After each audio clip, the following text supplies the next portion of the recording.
to provide good quality public education system, you let loose privatization and say, okay, we will support you that much, because they all give you false accounts and say, okay, we are making no money, but we are losing, but we are providing education. If you don't support, we can't control. The government says, okay, we'll support you. So in many countries, there is this phenomenon of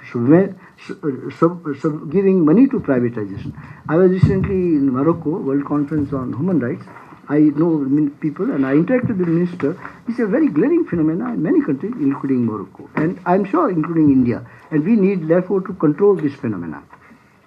I would say, finally, that, and I come back, that a very good policy background for us is the jurisprudence, the court decisions, in India particularly, but in other countries also. Several decisions exist, many countries, which clearly lay down the public responsibility for education, the right to education, and the need for sanctioning privatization, the privatization education and its negative impacts, such as I have highlighted some, but there are many others.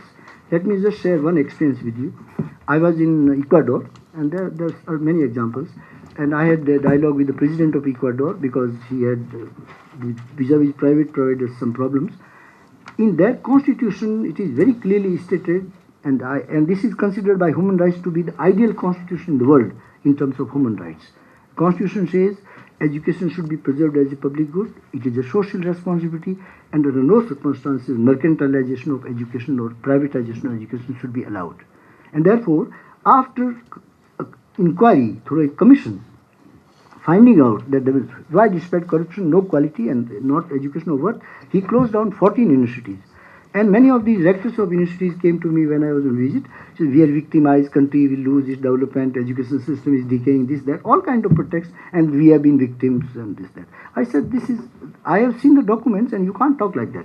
So what I'm saying is that the examples exist in many countries. I recently had the same experience in Francophone Ministers of Conference, where Minister of Mali and some other ministers came to me and said that we need to do something to control privatization. It is our huge concern.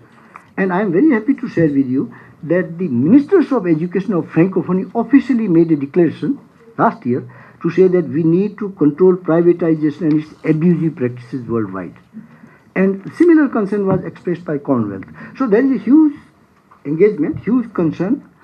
And as Professor Dubey said in the beginning, in many parts of the world, now people are trying to think over. Unfortunately, privatized people have more resources, they are more organized, so they just spread false conceptions, and people who are goodwill, philanthropic, want to preserve education and ideals of education are not so much able to raise a common voice which we need to promote and raise. And therefore we need to engage ourselves much more strongly to fight the negative effects of privatization, its abusive practices.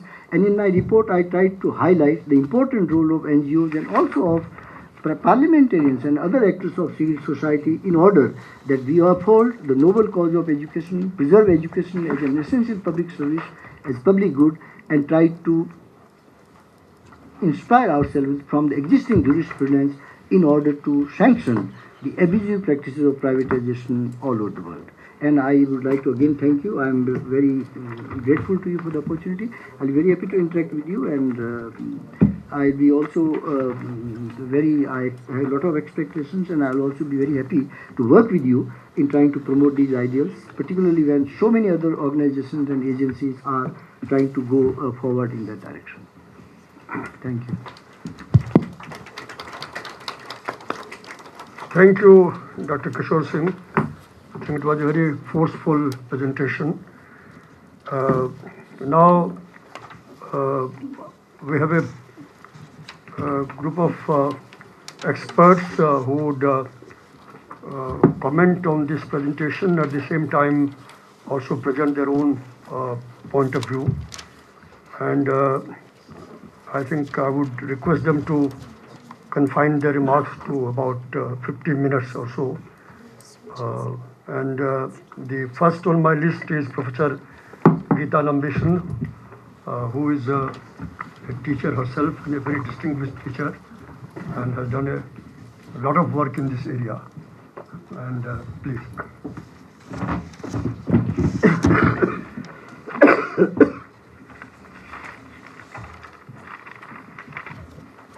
Friends, Dr. Singh has outlined some of the very forcefully, as Professor Dubey has mentioned, the importance of the public and public good, and also sort of cautioned and raised the larger issue of privatization that is happening all over the world, and especially India. Now, what I will do very briefly, because what he has said is something we all agree with. So, please, I need some light. Yes. So, what I would like to do is, based on the kind of research I have been doing, especially over the last, the kind of material that has emerged, I really will need a little bit of light, I think. Yeah, a little bit here at least. Because what I have really been looking at is that despite the larger arguments about what results because of privatization, and a lot of evidence all over the world.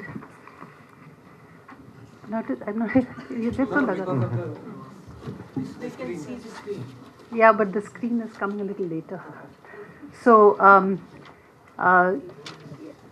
so what I would like to really share with you all is that despite the larger concern and despite whatever has been said, like Dr. Singh, there is a lot that is happening, which is happening in a partly subtle, partly overt way, and a very strong, the ideology of the market, and also the spread of private schools, an advocacy which would not have happened prior to 2000, private schools specifically targeted at the poor, and even as part of the minimum development goals, the private sector is seen as likely to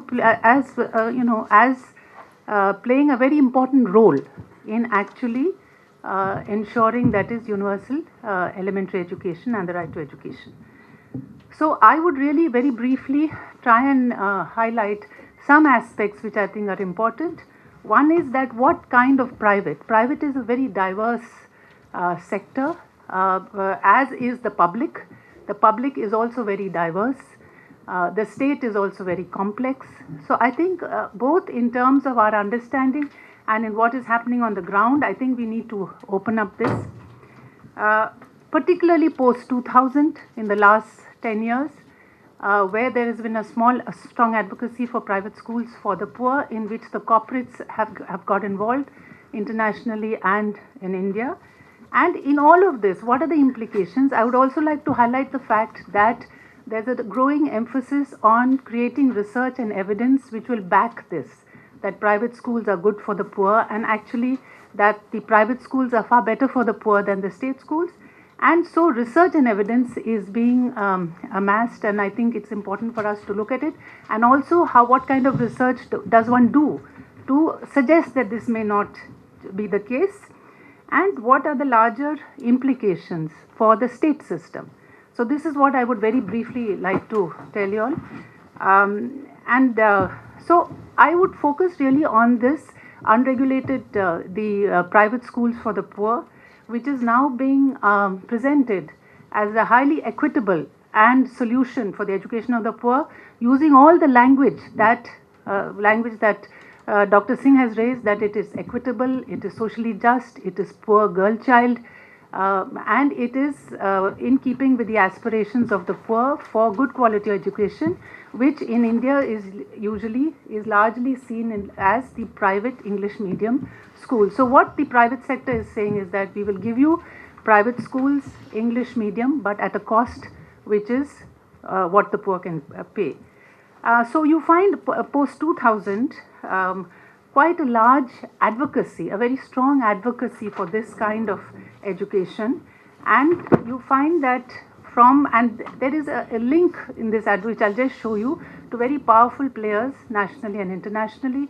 In India, one of the key stalwarts who has raised this is James Toby, and now many others, and even in fact you'll find state governments also buying into this kind of a policy. So when we are talking about privatization, I think we need to go back to look at what is the state doing.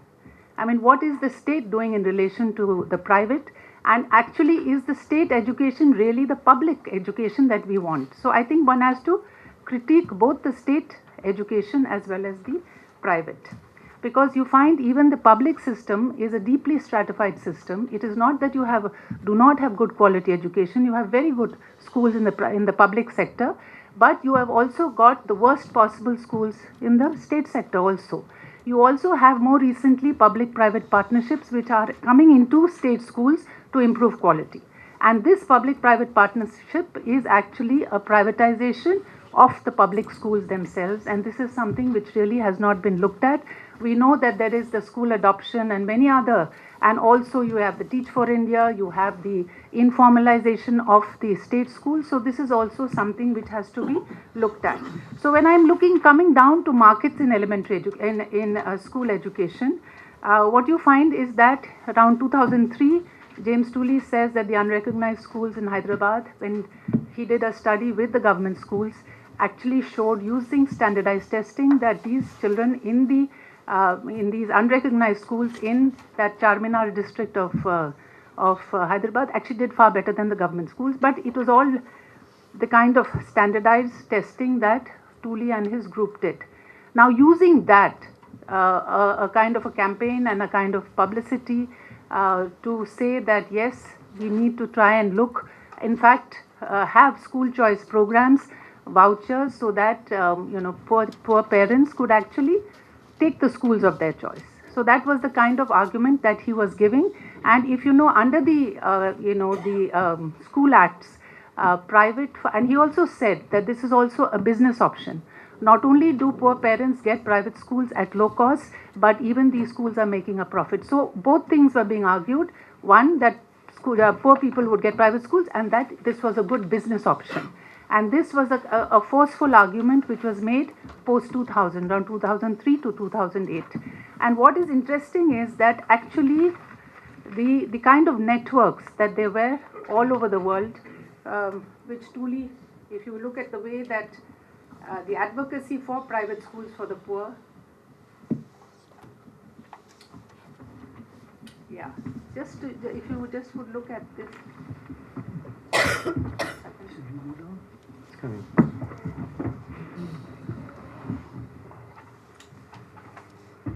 I just thought I'll show you that because when we talk about the private, now how do I do the big one? slide?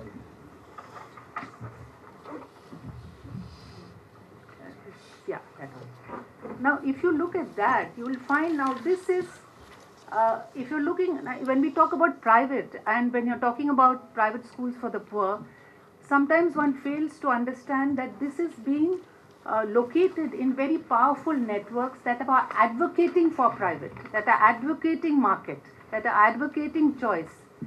So that the kind of the ideology about the market and the kind of narratives that are actually being constructed, if you look there, you will find that here is Tooley, and he is connected to Center for Civil Society, which has a school choice campaign, and there is these global investment companies who are bringing in money to actually fund these vouchers, which are then being studied, and then standardized tests are done to show that those who take the vouchers and go to private schools do better than in government schools. So these are going on. So you find it's a huge kind of a network that is going on, and then it is also linked to somebody called Mitra, who has something called the minimally invasive education, MIE, hole in the wall.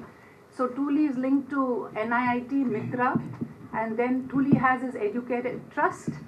Then they're all linked to Templeton Foundation, which again does funds $1 million research to actually build an entire research evidence to show that when children are in these low-cost schools, that testing in maths and science is better than in government schools. So this is the kind of thing that is going on there.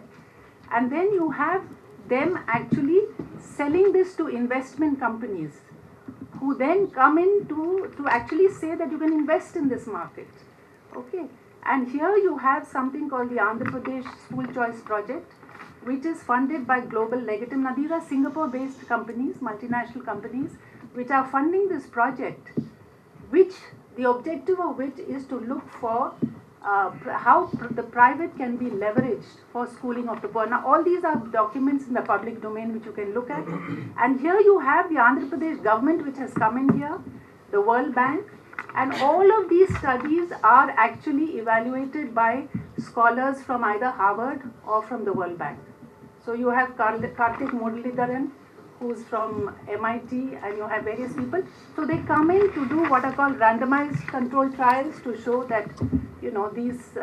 So what is really the problem is worldwide, there is no clear evidence that vouchers help.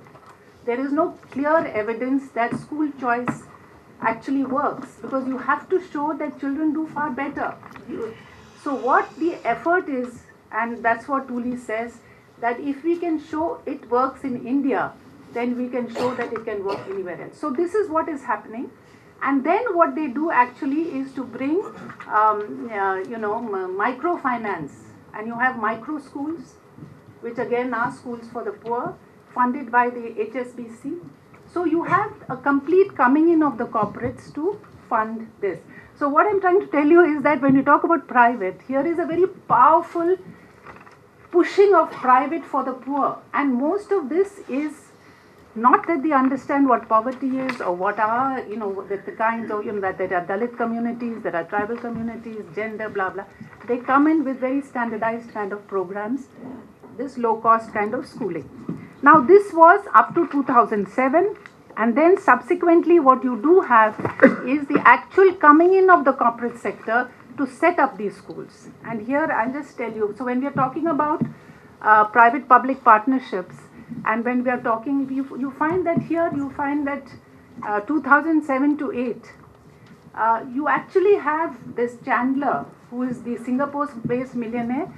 One is setting up $100 million fund to provide research on these private schools and how you can actually make them more efficient.